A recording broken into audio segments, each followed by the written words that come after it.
Sa isang bansang puno ng ingay ng politika at kontrobersya, sino ang nagsasabi ng totoo?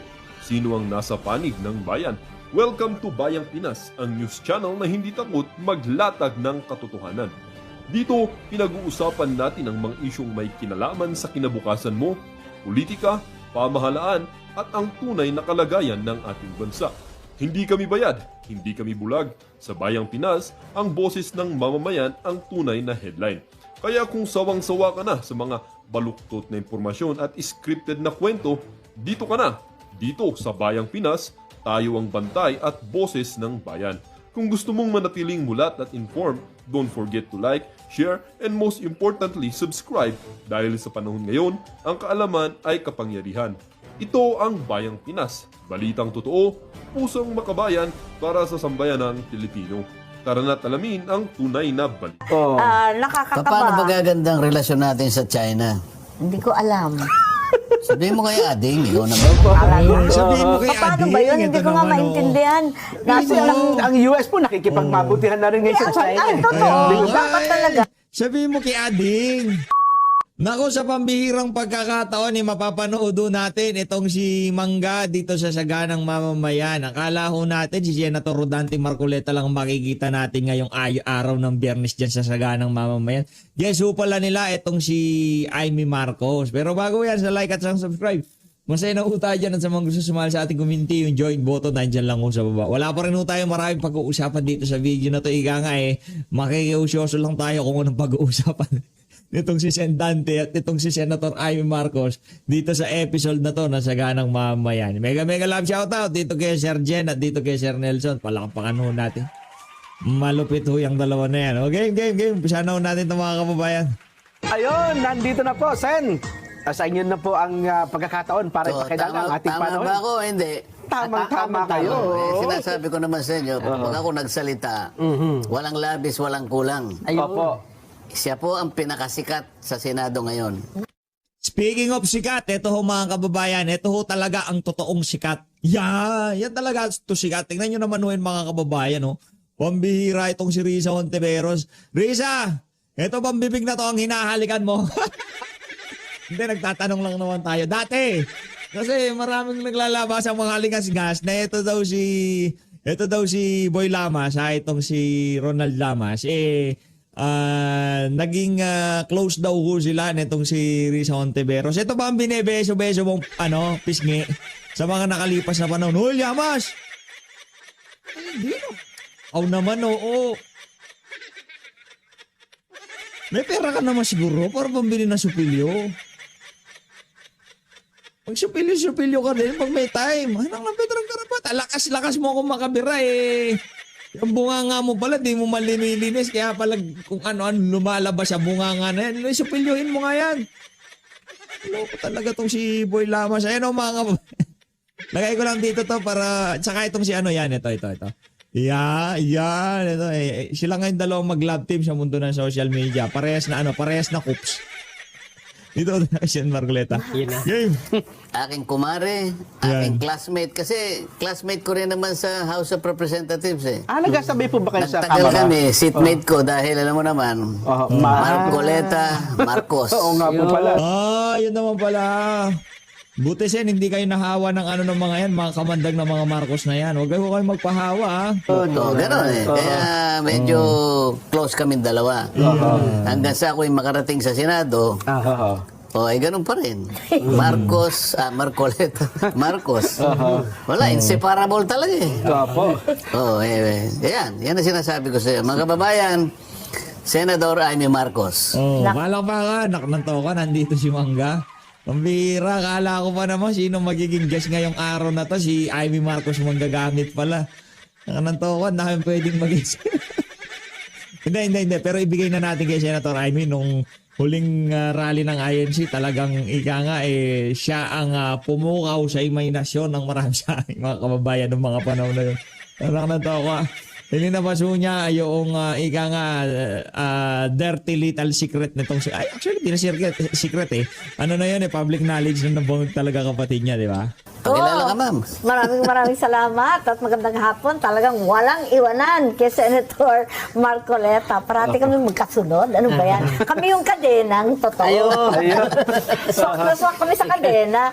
At magkasama kaming oposisyon. Ngayon, ayan na naman, magkasama na naman tayong minority. Mga kontrabida. Ganun ba yun? Pero tinatanong ni Jen kanina kung ako, ayoko na sumama sa BICAM. Ikaw na lang siguro. Ang sabi kasi, puro vice chairman lang daw. Walang gustong sumama. Ngayon, sabi ko, at least may kinatawan kahit isa yung minority. Vice chair ka naman. Ayun, kaya vice chair okay ka ako, na. wala nang choice. Si Bato, hindi na mahanap. Ayun na. Tapos, si Hinahanap Jinggoy. ba? Ewan, di ko alam. Sabi, alam daw kung saan nasa Oo nga, Pampanga daw nakita eh. na rin kung saan-saan eh. Opo. kung saan- Ako, napapirma ko doon sa minority report eh. Ganun ba? Kaya nga eh. Sabi ko sa Anim kaming nakapirma. Nakapirma. Oo, nakapirma. Kasama ba si Senador Bato doon sa anim po? Sa pumirma? Opo. Oo, bigay mo nga sa akin yung aking... Kitab? Kitab? yung aking... ano yan? So, totoo pala na talagang alam kung saan. Cellphone. Mamaya, para ipakita ko yung, sige nga yung po, pirma sige. niya. Oo. Oo, lahat kami pumirma. Hindi nagtatago yun. Oo, andyan lang yan. Ano kumbaga optics lang yan siya Dante, no? Para ika nga merong ibang mapag-usapan maliban dyan sa mga maanomalyang flood control project.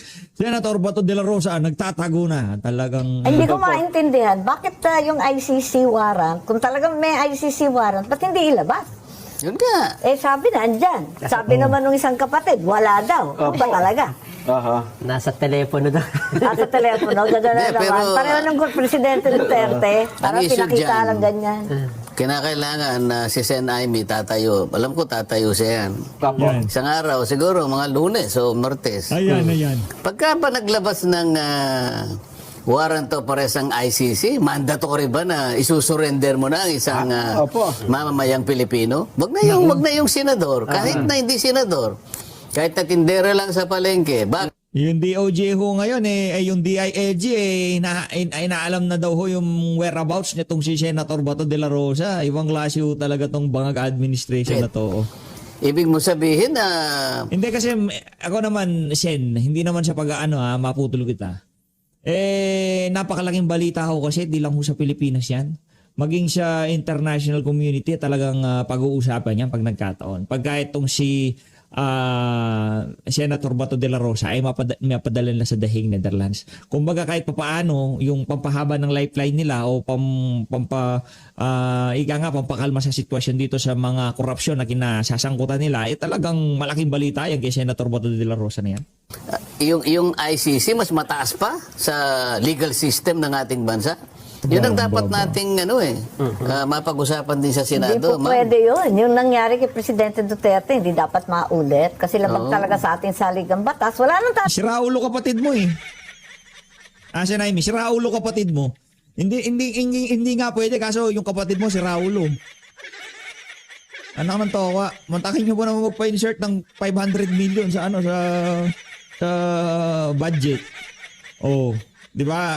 Mantakin mo yung mga ginagawa niya na yan. Tapos yung pagpapadala kay dating Pangulo Rodrigo Duterte sa Daing Netherlands. Ano ba naman yung isang Bato de la Rosa na hindi mapadala?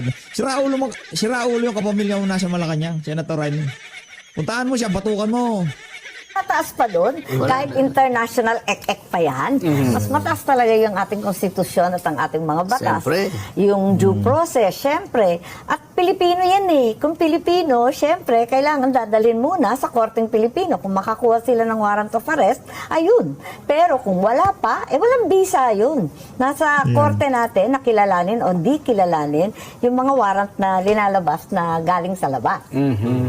Tama-tama. Nung nakaraan, di ba, Nelson, natalakay natin na naglabas na ng Ruling, ang Supreme ruling Court. sa Supreme Court o sa bagay na ito. Di po ba, Superate?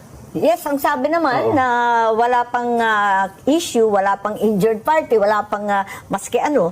Kaya dinismiss yung kay Bato. Yun ang intindi ko eh. Kasi premature eh. Wala Premature pa daw. namang, wala pa nahuli. Wala pang question yung nahuli. yung Oo. Wala pang maipakita yung ICC. Dapat may mahuli na halimbawa, may nahuling butiki halimbawa. Para meron ng actual case. Actual Wala controversy. pang Doon kaso natin eh. matetes kung talagang kakasa ang Supreme Court. Kasi kung ako yung Chief Justice ng Supreme Court, Opo. teka muna. Aha. Bakit? Mas mataas ba yung legal system o yung ng ibang bansa, ng ibang bansa kaysa sa atin? Hindi naman ako papayag sa ganyan kasi meron tayong saligang batas, sasabihin niya. Opo. No person shall be deprived of life, liberty or property without due process of law. Bigla mo isasakay na naman sa kung anong nangyari. Sabi nga ni Sen. Aimee, Uulitin ba yan? uulitin mo na naman yun. Samantala kung tutuntunin mo mismo, yung mismo provision ng Rome Statute, kung sino man, halimbawa talagang nakapag-issue na ng warrant of arrest, Opo. makikialam pa rin yung yung judicial authority ng domestic court kasi para masino mo kung talaga yung sinampina, yun ang taong yun. Ayun, At opo. kung halimbawa, yung kanyang karapatan ay naproteksyonan. Opo. Kaya dadalhin mo muna sa korte. Hindi mo dadalhin sa Villamor Airbase. Kailangan nating matingnan, matest. Opo. Kung nasusunod pa rin ang mga batas. Kaya nga, dapat Parang po hindi talaga na yung mga kasi sabi, kababayan. bendable na daw yung batas sa Pilipinas. Gusto bagay. Papayag ba tayo doon? Ay, wag naman sana. Bendable. Oo. Depende kung sinong kaharap. Pwedeng tumambling, pwedeng matibay, pwedeng bumaliktad. Ano ba yun? Hindi po pwedeng hindi pwedeng baluktutin. Wala Hindi po. tama. Yun Doon mo talagang- makikita ngayon kung papayag ang Korte Suprema. Sugot, purbahan mong baluktutin ngayon. Eh mukhang sa mga nakaraan, Wala nga doon pa lang sa petition ng kampo ni Senator Bato de la Rosa na ipakita nitong si Boying Remulla yung kanyang sinasabing tawag dito warrant hindi na ho kinatigan ng kampo nitong si Senator Bato de la Rosa Kasi nga naman yung mga yung iba diyan sa Korte Suprema sa ating nakikita makapit ho yung si Boying Remulla diyan sa lugar na yan. na madaming kasong naisampa sa Supreme Court, mukhang matibay at matatagang paninindigan ng Supreme Court na dapat susundin ang itinatadhana ng saligang batas. Lalong-lalo na yung sa mga paglilipat ng pondo. Hindi po ba, Sen? Oo. Nanindigan ng Supreme Court At least nakita natin ngayon na sinabi niya, ay balik mo yan. Hindi mo dapat kinuha yan. Aha. 60 billion yata yun. 60 billion. Tsaka PhilHealth. Oo. Oo, labag din O, sa pagkatapos charter ng PhilHealth. yung PDIC. PDIC, mas malaki yata yun. Mas malaki pa. At saka yung may iba pala mga ahensya ng gobyerno, Sen, na kinunan din, pwede daw pala nilang gamitin yung naging desisyon tungkol doon sa PhilHealth issue na para bawiin din po pala yung kanilang mga pondo. Yun din ang sinasabi ng mga GOCC at yung mga GFI Yun. na pare-pareho naman ang sitwasyon nila. May sarili Opo. silang charter, hiwalay sila. Kumbaga, korporasyon sila. Opo. Hindi sila directly under the mandate of the department. So, hindi sila pwedeng pakialaman ng basta at huhugutin na lang kung may Ayun. pera kung saan-saan. Hindi naman po pwede yun. Pero ang sumunod na tanong ngayon, bakit sa halip na sa uli, kukunin sa GAA? Kaya nga Pwede ho ba yun, Super Ate? Palagay ko, hindi po pwede yun, di ba? Isusoli yun, manggagaling sa National Treasury, Ayun, isusukli mo. Siyempre, hinugot mo Kaya ngayon, nangangamba rin yung Maharlika Fund. Kasi yung pera nun, wala naman tayong bagong revenue. Ika nga, walang bagong windfall. Di ba? Dapat ganun hinugot din yan sa Land Bank at DBP. May narinig akong mga bangkero ang sabi, paano yun, isusoli rin ba ng Maharlika? Di wala na pera yung Maharlika, lalo na. Lumalaki sunog Laki nga ng problema nun. Kasi kung kukunin natin at papasok sa GAA, di parang ang dating nun, na double whammy mo yung tao, di ba? 2 beses mo kinunan Oo, kasi kung... Parang ang mangyayari, kakalimutan na yun. Oo nga. Kukunin na lamang yung pangbayad doon sa GAA. Opo. Mali yun. Yun. Naitanong ko nga yung nga tungkol sa Maharlika na yan Opo. Tinanong ko, sapagkat 2 taon na nakararaan, saan mo ininvest? Oo. Kumita na ba? Walang report Oo. ano po kasi, Ang sabi kumita daw. Pero, nung kinocompute namin, kumita doon sa interest ng pera na kinuha doon sa Land Bank sa DBP. Yun lang Nako, yun. interest pala yung kumita, hindi yung pagkaka-invest doon sa mga pera. Pambihira talaga tong si Ralph Recto. Oo. Itong si Ralph po talaga, isa ho yan sa mga dapat makulong. pagkatapos ng administrasyon na to, di sentimano, uupo si BP Sara, o yan si Ralph Recto, automatic dapat kalaboso ho yung mama na yan. Pero wala pang investment Hindi po. pa Kailangan interest. ito eh. Kung doon niya kinita Kinukumpit ko lamang, eh, hindi. kung doon niya lamang kinita, lugi pa rin. Bakit ka mo? Magkano yung sweldo nung Ng CEO mga opisyal, yes pa, lalaki na sweldo naman ngayon. Yung CEO, 2 milyon isang buwan. Isipin nyo. 24 years, 24 years. 2 years na eh.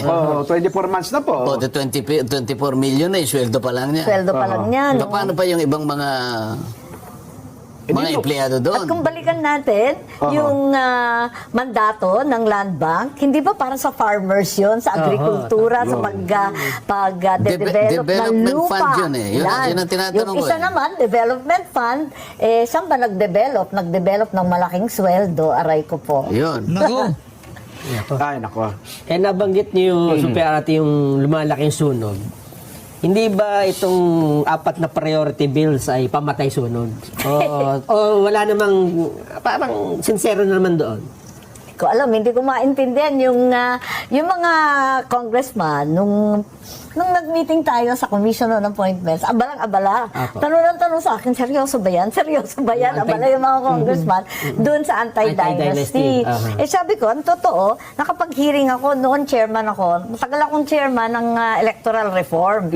Nag-hearing kami dyan sa anti-dynasty. Ang totoo, hindi yan ang first time na magkakaroon tayo ng anti-dynasty provision. Kung maalala ninyo, sa SK, sa Sangguniang Kabataan, meron ng provision na hindi pwedeng kamag-anak, hindi pwedeng anak, hindi pwede yung asawa or apo, at kinakailangan pamangkin, di ba, third or fourth consanguinity or affinity dun sa SK law.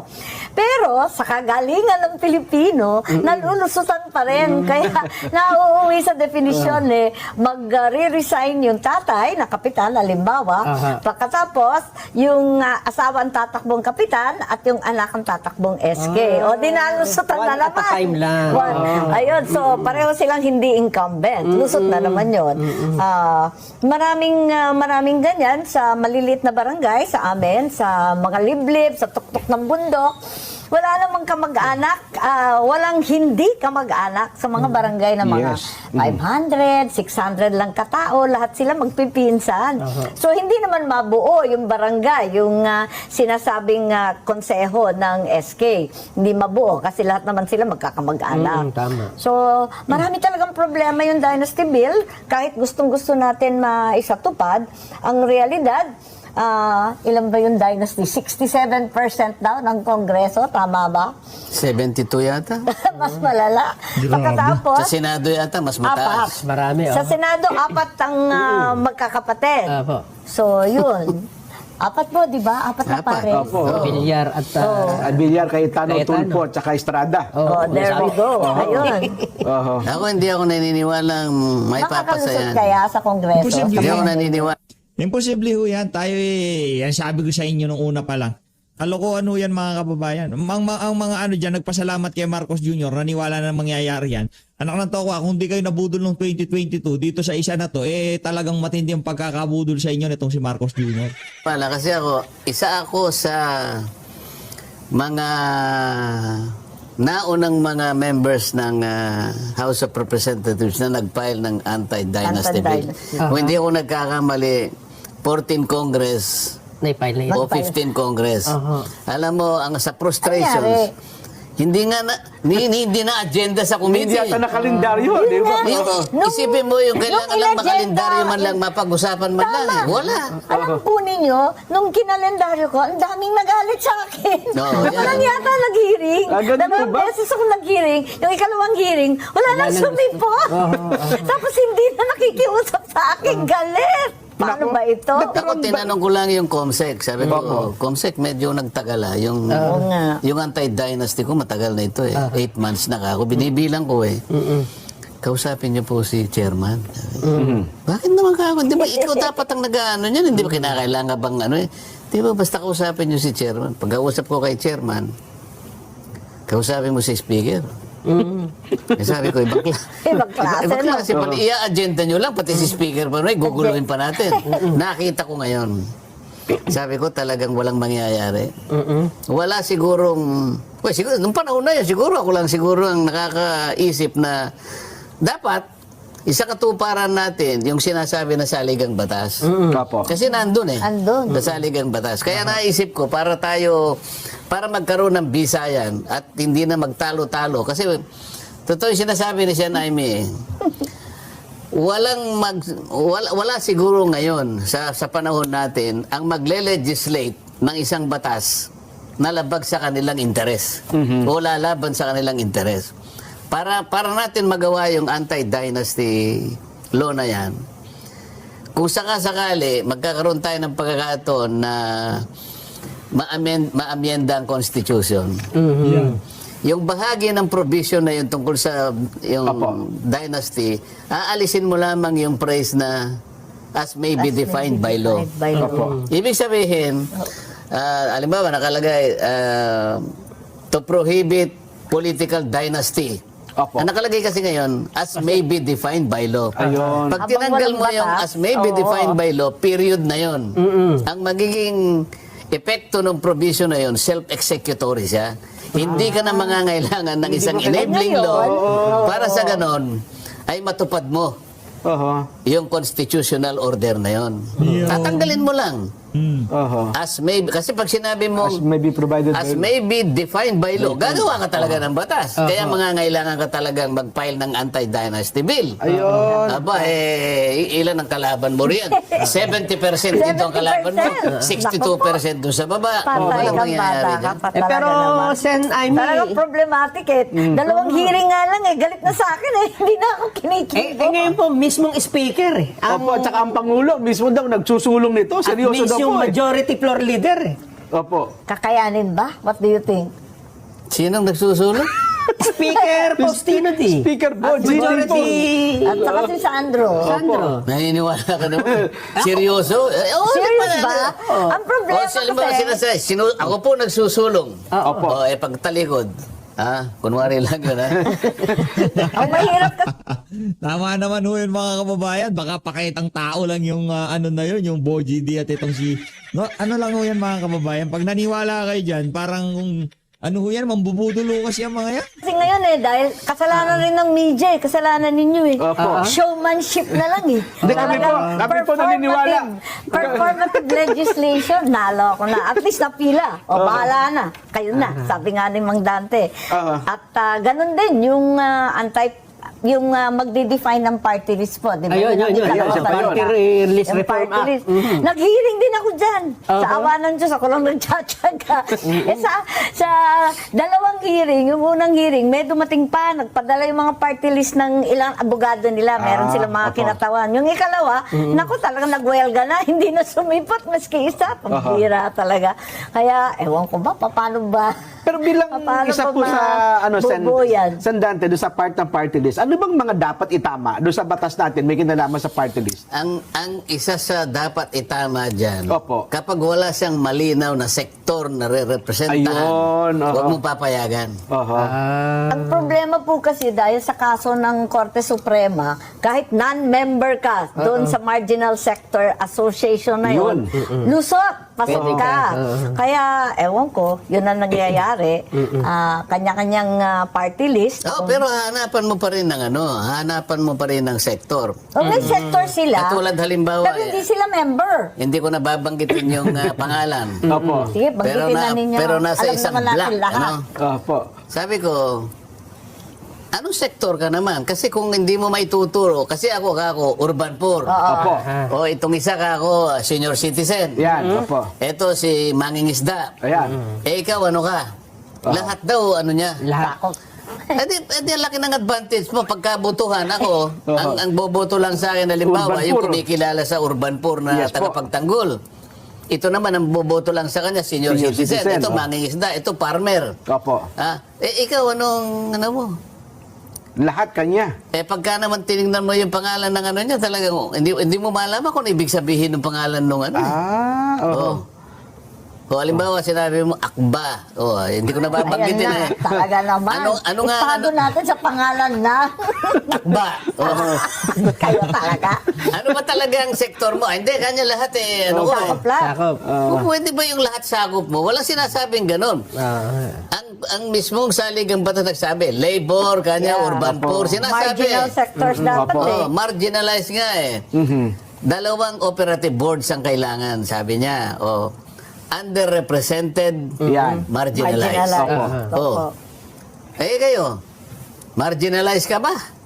Underrepresented ka ba? Aha. Eh lahat na. Underrepresented daw po yung kontratista. Kukunti lang siguro kayo sa bilang, pero